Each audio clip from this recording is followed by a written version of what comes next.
Hey guys, in this part of the How to Make an Animated Movie series, I'm going to go over the animation process.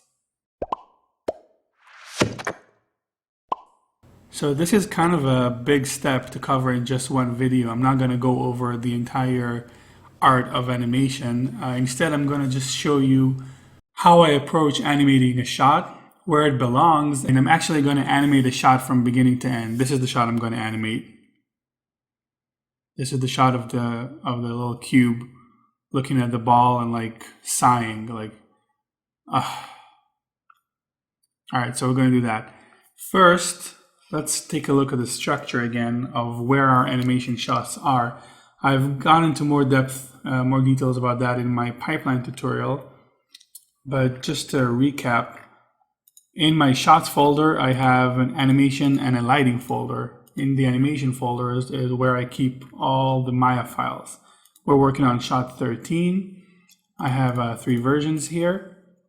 And then later on, we're going to reference that into the lighting shot folders over here. I have all the shots. We're going to reference the animation shots. That way, if we want to change something in the animation, we can just change the animation file, and the lighting file will be changed accordingly. Just if you're curious, I'm animating with a Wacom tablet. It's the Intuos 5 Pro. I find it a lot easier and faster to animate this way. And I actually wrote an article about how to switch to animating with a Wacom tablet if you want to check it out. And now let's jump into Maya.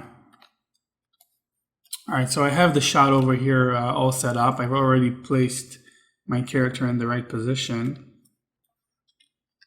That's my little cube. I have the camera movement all set up. So we have a slow push in the camera.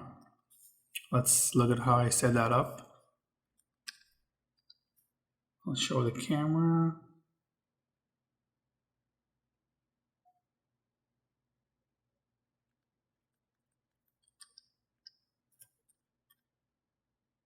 So in this case, I just created a regular Maya camera and had a very, very slow push animated. All right, so I guess let's start animating. This is just going to be me working in my regular pace, so it might be a little long, but if that's something you're interested in, you're welcome to stay and watch. All right, so you want him to have a little blink over here at the beginning, just to give some kind of life to the character while it's standing still. Since we're animating on not on 2s, we're animating on 12 frames per second, so it's half of the amount of the regular 24 frames per second. I only take 1 frame to close the eyes instead of my usual 2 frames, and then 2 more frames to open them.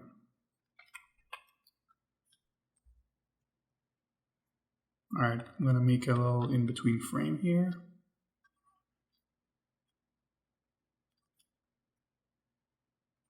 All right, so that's a nice little blink. The way I approach animating this film is I'm kind of working in a straight ahead way, which means that I just animate 1 frame at a time, one after another, instead of doing pose to pose, which is blocking all of your poses in advance and then creating breakdowns.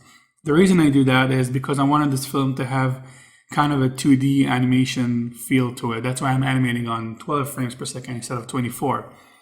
So it's okay if it looks a little not perfect. All right, so right about here, you want him to do that little sigh. So I'm going to create a keyframe. This is what I'm going to use to control. This is the main head control that I'm going to use to do the sigh. So let's create a keyframe, and then I'm just going to go 2 frames at a time and make a new pose.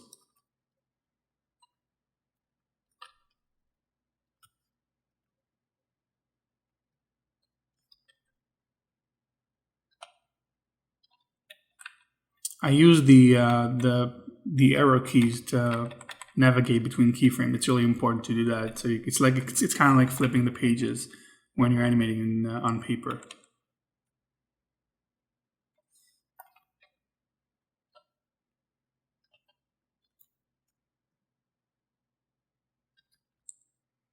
See, it's also a very fast way to animate, kind of just blocking the movement.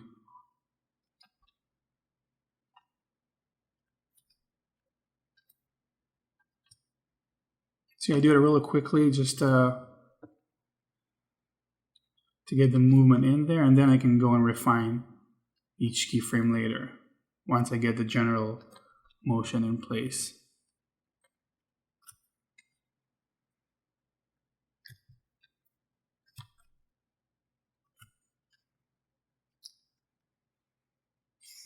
All right, let's see. It also helps, it's kind of silly, but it helps to make the sound effects as you animate. So like to get the feeling. So like sometimes, a lot of the times I would actually do the voices or the sounds of the character as I scrub through it to get to see if it feels right. All right. It's kind of slow, I think.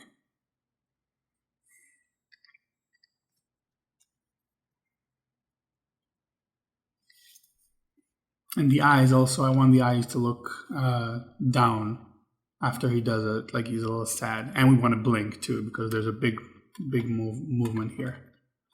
All right.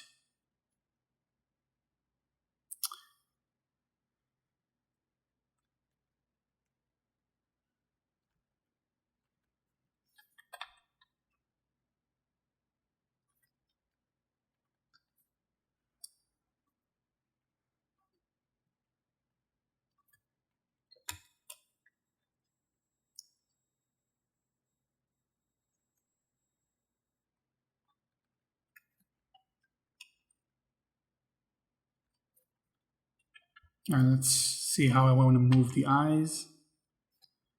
I think this is low enough.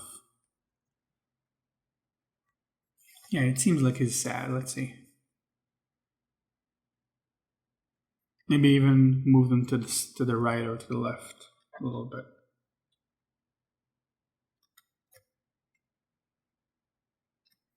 It'll look better once we spline it, so don't worry if it looks a little blocky.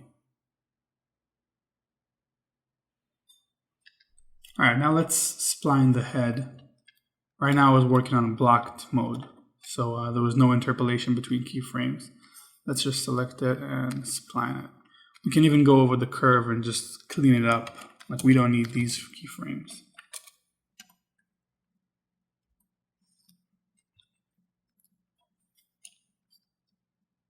You don't have to delete every unnecessary keyframe, but sometimes I like to clean up the curves. Like this one doesn't look good because this controls the front and back. I don't know if we need all these. Actually, it looks fine.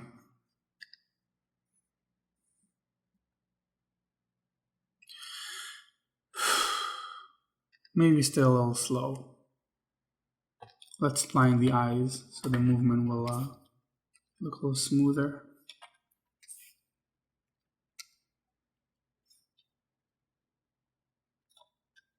Also, I want the eyes to start moving from here once it closes them up until the moment they open. So I'm going to shift it a little bit.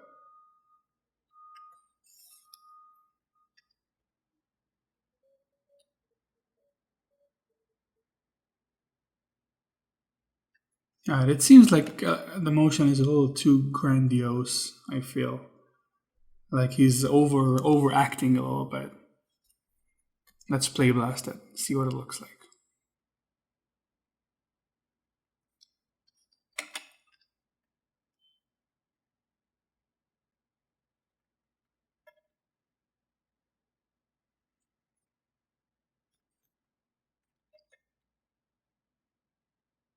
Yeah, I think the first motion of going up is a little too much. It's like he's taking way too much inertia before going down. So let's fix it. This is the translate Y. This is what controls how high his head goes. And also the rotation probably needs to be dialed back a little bit. Yeah. It doesn't need to go this much. Oh, I think this is much better. A lot smaller.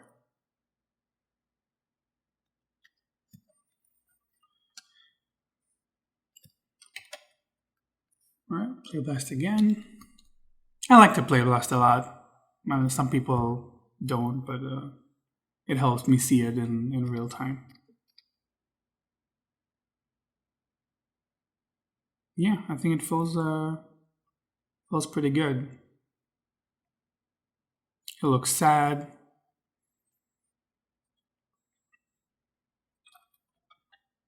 Yeah, I think that works fine. It's pretty close to what I had at the end.